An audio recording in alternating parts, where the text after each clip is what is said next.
Hello everyone. हम लोग इस वीडियो लेक्चर में बात करने वाले हैं soft skills and interpersonal communication subject के बारे में।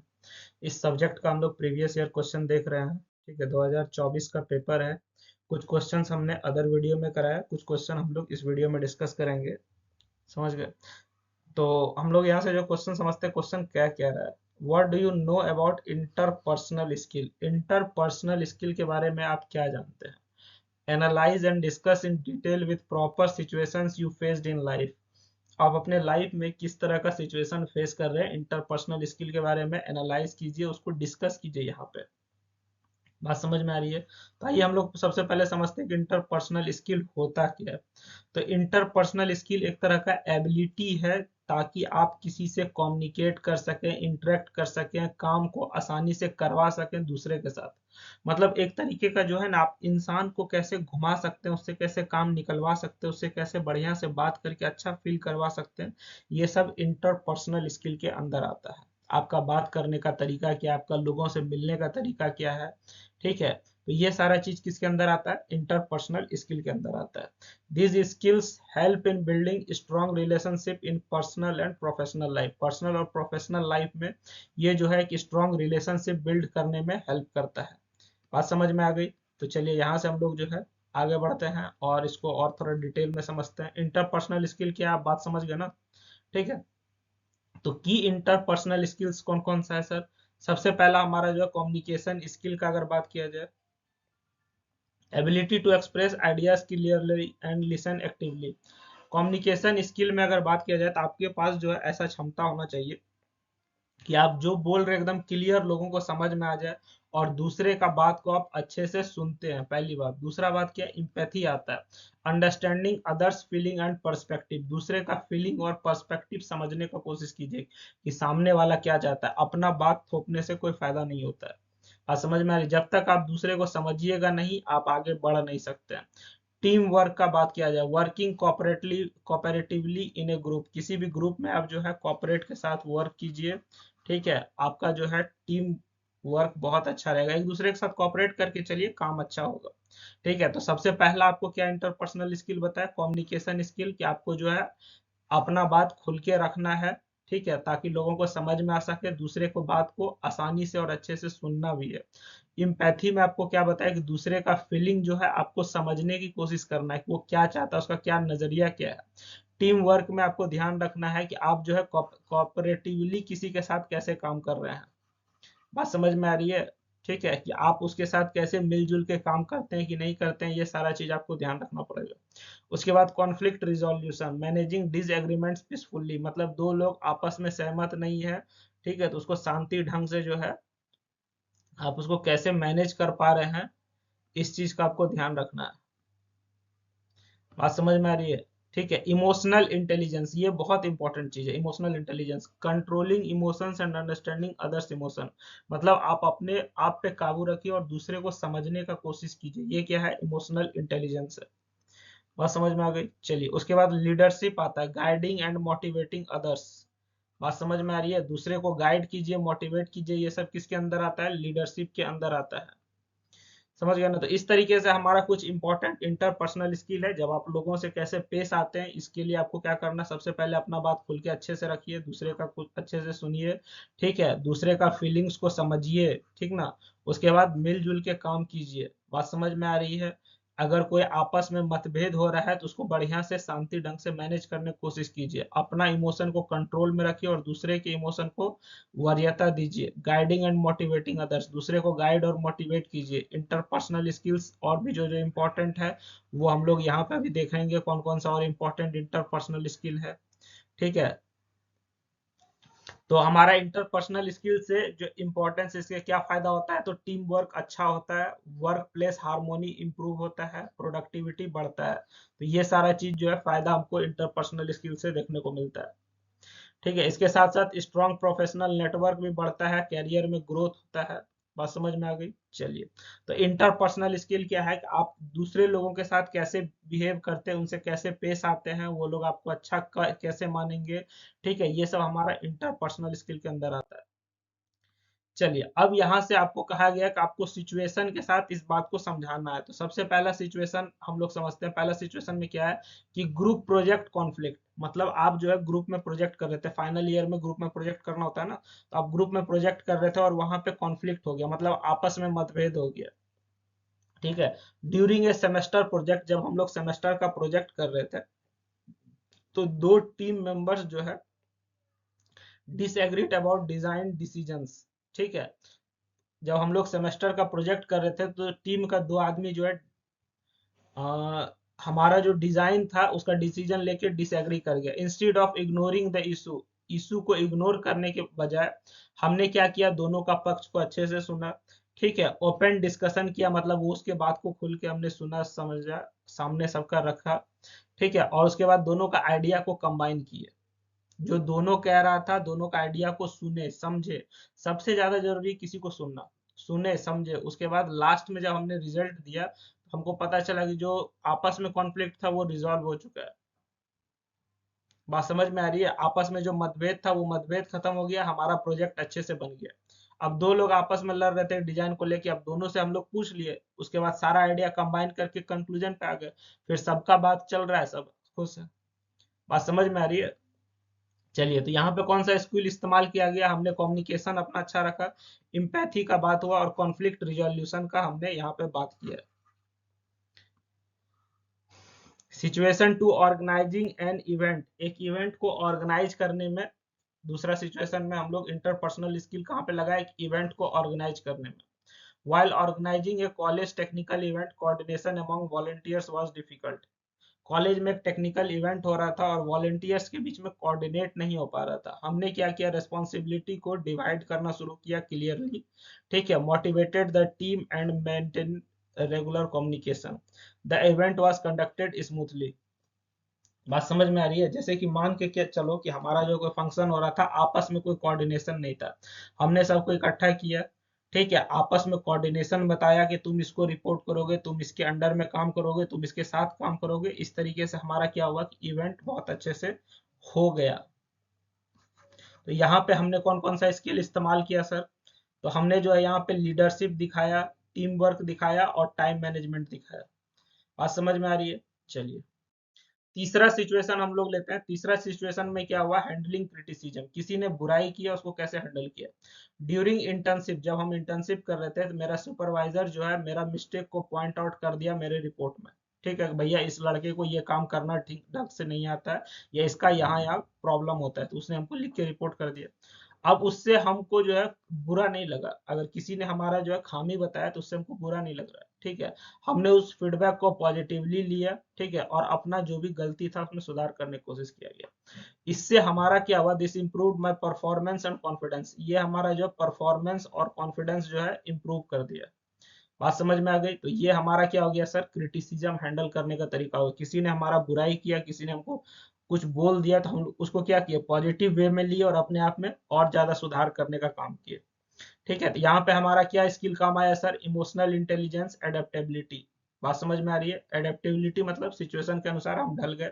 इमोशनल इंटेलिजेंस मतलब दूसरे के बात को हम ज्यादा समझने का कोशिश किए, अपना भावना को कंट्रोल में रख के। ठीक है। चलिए, अब ये जो एनाल हुआ हमारे साथ सिचुएशन, इससे हम लोग क्या एनालिसिस करते हैं, क्या समझते हैं, आइए देखते हैं। Interpersonal skills are not theoretical concepts, they are practical abilities developed through experience. Interpersonal skill जो है कोई theoretical concept नहीं है, ये एक तरह का practical ability है जो कि आपको बार बार काम करने से समझ में आएगा। बात समझ में आ रही है? इंजीनियरिंग और प्रोफेशनल लाइफ में technical knowledge alone is not sufficient. Engineering और प्रोफेशनल लाइफ में टेक्निकल नॉलेज सफिशिएंट नहीं होता है। बात समझ में आ रही है? इंजीनियरिंग और प्रोफेशनल लाइफ में टेक्निकल नॉलेज जो है सफिशिएंट नहीं होता है। ठीक है। आपको जो है अपना काम करते करते अपने अंदर वो स्किल और एबिलिटी डेवलप करना पड़ेगा। The ability to work with others, दूसरों के साथ काम करने का ability, handle stress, maintain good relationships in is equally important. बात समझ में आ रही है? तो आपको क्या करना पड़ेगा, ये सब एनालिसिस के थ्रू समझना पड़ेगा कि आपको कहाँ कहाँ सुधार करना है, लोग आपसे काम करते समय खुश हो, आप उससे कैसे मिलजुल के काम कीजिएगा। कंक्लूजन का अगर बात किया जाए, इससे हम लोग क्या कंक्लूड करते हैं, strong interpersonal skills lead to personal development. Strong interpersonal skill से पर्सनल डेवलपमेंट होता है, प्रोफेशनल सक्सेस मिलता है। बात समझ में आ रही है? अगर आपका स्किल बहुत अच्छा है तो आपका इससे ग्रोथ होगा, इससे आपका भला है, दूसरे का भला नहीं होता है। सोशल रिलेशनशिप आपका अच्छा होता है। They are essential for managers, engineers, leaders in any organisation. किसी कंपनी में मैनेजर, इंजीनियर, लीडर, ये सब के लिए जो है ना बहुत हेल्पफुल रहता है ये। चलिए, अब यहाँ से हमारा अगला सवाल क्या है, right short notes on any two of the following. चार को दिया उसमें से किसी दो पे शॉर्ट नोट्स लिखना है, लेकिन हम आपके साथ गलत नहीं करेंगे, हम चार का चारों डिस्कस करेंगे। उसके बाद आप देख लीजिएगा कि एग्जाम में आएगा तो आपका कौन सा दो जो है फेवरेट रहता है। तो पहला हमारा है ग्रेटिट्यूड। ठीक है, ग्रेटिट्यूड ना बहुत अच्छा चीज है, ये सबको करना चाहिए, मैं भी करता हूँ। ठीक है, ग्रेटिट्यूड में हम लोग करते क्या है सर, सबसे पहले वो समझते थे। ग्रेटिट्यूड का मतलब होता है showing appreciation and thankfulness towards other. एक दूसरे को थैंक यू बोलना चाहिए, जितना मिला भाई उसमें खुश रहिए। बात समझ में आ रही है? लोगों को लगता है कि मेरा तकलीफ बहुत ज्यादा है, दूसरा बहुत कम है, तो ऐसा नहीं करना चाहिए। बात समझ में आ रही है ना? ठीक है, आपको जो मिला आप खुश रहिए, बाकी को तो वो भी नहीं मिल रहा है। ठीक है, तो ग्रेटिट्यूड में हम लोग क्या करते हैं, हर बात के लिए लोगों को धन्यवाद देते हैं। इससे क्या होता है, ग्रेटिट्यूड से फायदा क्या होता है, it strengthens relationship and creates a positive environment. ये आपका रिलेशनशिप को स्ट्रेंथ करता है और एक पॉजिटिव इन्वायरमेंट क्रिएट करता है। In the work place expressing gratitude improves moral and team work. Work place पे ग्रेटिट्यूड क्या इंप्रूव करता है, मोरल और टीम वर्क को इंप्रूव करता है। उदाहरण के तौर पे thanking A team member for completing A task increases motivation and confidence. अगर आप किसी भी टीम मेंबर को धन्यवाद देते हैं तो उसका कॉन्फिडेंस और मोटिवेशन बढ़ जाता है, फिर वो और अच्छे से काम करता है।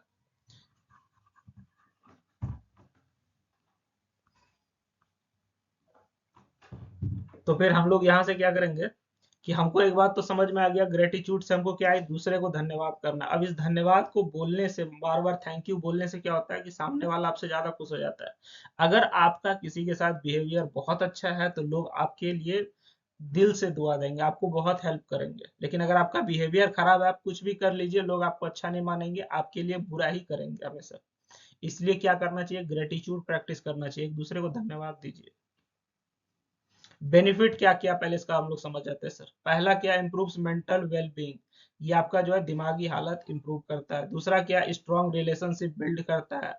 पॉजिटिविटी इनहेंस करता है। ठीक है, कॉपरेशन देता है, लोग आपके साथ कॉपरेट करना शुरू कर देते हैं। तो इस तरीके से हमारा जो है बहुत ज्यादा फायदा होता है ग्रेटिट्यूड करने से। बात समझ में आ रही है? चलिए यहाँ से हम लोग आगे बढ़ते हैं और अगला देखते हैं। चलिए, अगला हमारा जो टॉपिक है वो है लेटरल थिंकिंग। लेटरल थिंकिंग क्या होता है, आइए हम लोग यहाँ देखते हैं। Lateral thinking is a problem-solving approach that involves looking at challenges from new, unconventional angles rather than following traditional step-by-step logic। मतलब किसी काम को करने का जो प्रॉपर तरीका है उससे हट के अगर हम कुछ सोच रहे हैं, वो हमारा क्या, लेटरल थिंकिंग। कि अच्छा, इसी काम को कुछ और तरीके से भी किया जा सकता है क्या। बात समझ में आ रही है? वो हमारा क्या आ जाएगा, लेटरल थिंकिंग में आ जाएगा। ठीक है, जैसे कि मान के चलो हम लोग जो है जब पढ़ने के लिए बैठते थे, स्कूल जाते थे, तुम देखता होगा कि बैग में जो है बहुत ज्यादा बुक्स लेके जो है स्कूल लोग जाते थे। ठीक है, भारी मात्रा में बहुत सारा बुक्स लेके जो है लोग स्कूल जाते थे, फिर बैग भी भारी हो जाता था। अभी इसका एक अल्टरनेट मेथड निकाला गया है कि हम बुक लेके नहीं जाएंगे, एक कॉपी पेन लेके जाएंगे और साथ में एक टैबलेट लेके जाएंगे। टैब में हमारा क्या होगा, सारा बुक का पीडीएफ अवेलेबल रहेगा। बात समझ में आ रही है? तो इससे क्या होगा कि हमारा जो मेन पर्पस था वो भी फुलफिल हो गया और हमारा तरीका भी बदल गया। बात समझ में आ रही है? तो लेटरल थिंकिंग क्या है, किसी भी चीज को करने का समाज से, जमाना से हट के कोई तरीका ढूंढना। ठीक है, जो कि हमारा काम को भी अच्छा कर दे और काम खर और वो जो है थोड़ा नया आइडिया टाइप भी लगे, वो हमारा क्या, लेटरल थिंकिंग। इसमें आपको एक अच्छा सा एग्जांपल दिए, पहले हम लोग स्कूल कॉलेज जाते थे सारा बुक साथ लेके जाते थे, अभी क्या है, कॉपी कलम लेके जाते हैं, साथ में टैब या मोबाइल में पीडीएफ अवेलेबल होता है। बात समझ में आ रही है? चलिए, तो ये हमारा क्या है सर, लेटरल थिंकिंग है। अब यहाँ से आगे बढ़ते हैं, हम लोग दूसरा एग्जांपल देखते हैं। It encourages creativity, innovation and the generation of unique ideas by breaking away from established pattern. आपका जो पैटर्न है जो कि बार बार रिपीट हो रहा है उससे हट के कुछ नया चीज होता है, कुछ इनोवेशन देखने को मिलता है। बात समझ में आ रही है? तो ये सब हमारा क्या है, लैटरल थिंकिंग के अंडर आता है। चलिए, techniques include brainstorming, random stimulation and challenging assumptions.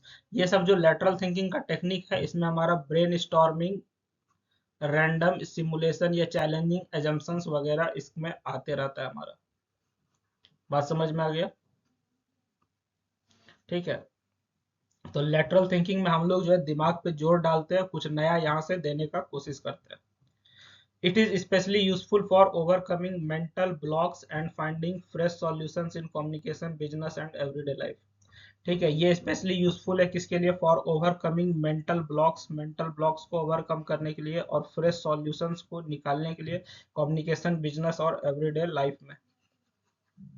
बात समझ में आ गई? चलिए, अब हम लोग यहाँ से जो है अगला देखेंगे क्या, इमोशनल इंटेलिजेंस। ये बड़ा खतरनाक समझ। ठीक है, इमोशनल इंटेलिजेंस क्या है हम लोग इसको समझते हैं। Emotional intelligence is the ability to recognise, understand and manage one's own emotion and the emotion of others. जैसे कि मान के चलो दो लोग आपस में बात कर रहे हैं, ठीक है, तो दोनों का अपना अपना इमोशन होगा, अपना अपना सोचने का तरीका होगा।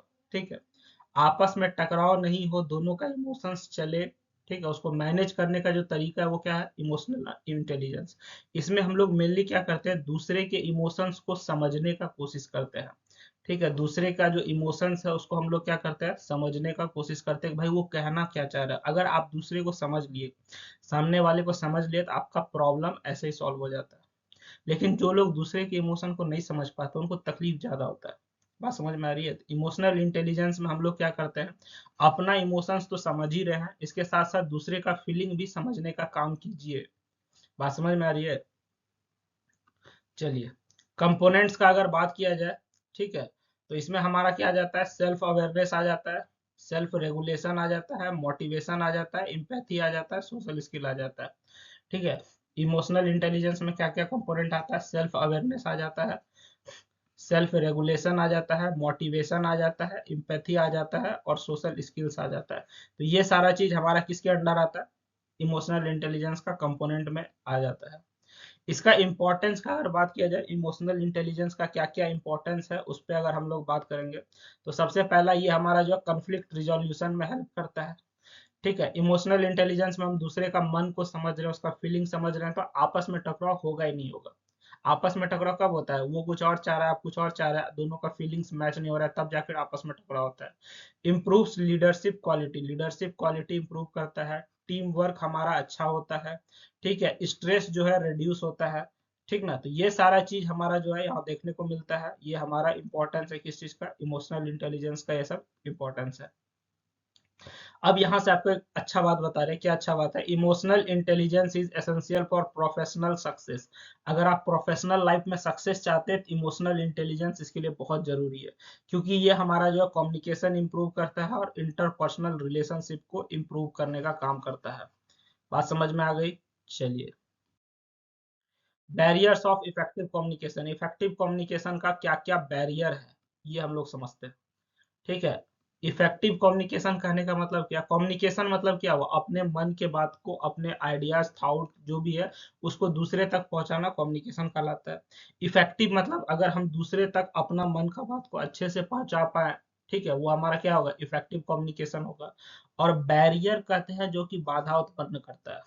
ठीक है, आप अपने मन का बात अच्छे से दूसरे को नहीं समझा पा रहे, जो आप सोच रहे हो वो दूसरा नहीं समझ पा रहा है, नहीं सोच पा रहा है, तो जिस वजह से नहीं सोच पा रहा है वो क्या, बैरियर है। ठीक है, तो इफेक्टिव कम्युनिकेशन में क्या क्या बाधा है, क्या क्या बैरियर है, वो आपको बताना है। सबसे पहला क्या है, बैरियर्स ऑफ इफेक्टिव कम्युनिकेशन और obstacles that prevents the clear exchange of ideas, thoughts और इंफॉर्मेशन। ठीक है, आइडिया, थॉट और इंफॉर्मेशन दूसरे तक सही से नहीं पहुंच पाता है, ये बहुत बड़ा बाधा है, उसी को हम लोग क्या कहते हैं, इफेक्टिव कम्युनिकेशन का बैरियर कहते हैं। इसमें हमारा सबसे बड़ा है फिजिकल बैरियर। जब आप बोल रहे हैं, आप अगल बगल जो है आवाज हो रहा है, बहुत दूर से आप बोल रहे हैं, या फिर आपका बोलने वाला टेक्नोलॉजी खराब है, बात समझ में आ रही है, तो ये सब हमारा क्या है सर, फिजिकल बैरियर। दूसरा हमारा जो है लैंग्वेज बैरियर होता है। लैंग्वेज बैरियर में हम लोग क्या करते हैं, जार्गोन का इस्तेमाल करते हैं, अनफैमिलियर टर्म्स का या डिफरेंट लैंग्वेज का इस्तेमाल करते हैं। लैंग्वेज बैरियर में हम लोग का क्या नहीं कि मान के चलो तुम्हारा जो ऑडियंस है वो जिस भाषा में समझेगा तुमको उसी भाषा में समझाना पड़ेगा। अगर गांव का आदमी अगर उसको जाकर तुम इंग्लिश में समझाओगे उसको समझ में थोड़ी आएगा भाई। गांव का आदमी वहाँ का लोकल भाषा में समझेगा, बहुत होता है तो हिंदी में समझता है। अब वहां जाकर तुम इंग्लिश में समझा रहे हो उसको कभी समझ में आएगा, नहीं समझ में आएगा। बात समझ में आ रही है, चलिए ठीक है। साइकोलॉजिकल बैरियर होता है, जैसे कि स्ट्रेस हो गया, इमोशन हो गया, लैक ऑफ ट्रस्ट हो गया, ये भी होता है। ठीक है, कोई कुछ बोल रहा है आपको उस पर भरोसा ही नहीं है, ले हो गया नुकसान। बात समझ रहे हो ना, चलिए। उसके बाद कल्चरल बैरियर भी होता है। सब जगह लोगों का अपना अपना मानना है।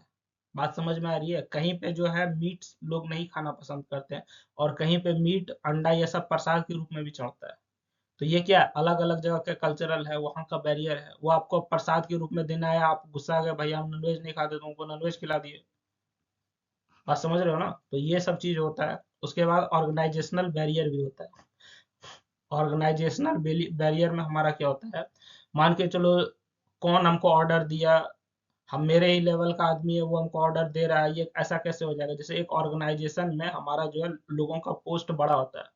ठीक है, बड़ा से छोटा होता है, कोई मैनेजर होता है, कोई उसके नीचे का काम करने वाला होता है, कोई अटेंडेंट होता है, कोई गेट गार्ड होता है। सबका अपना अपना पोस्ट है।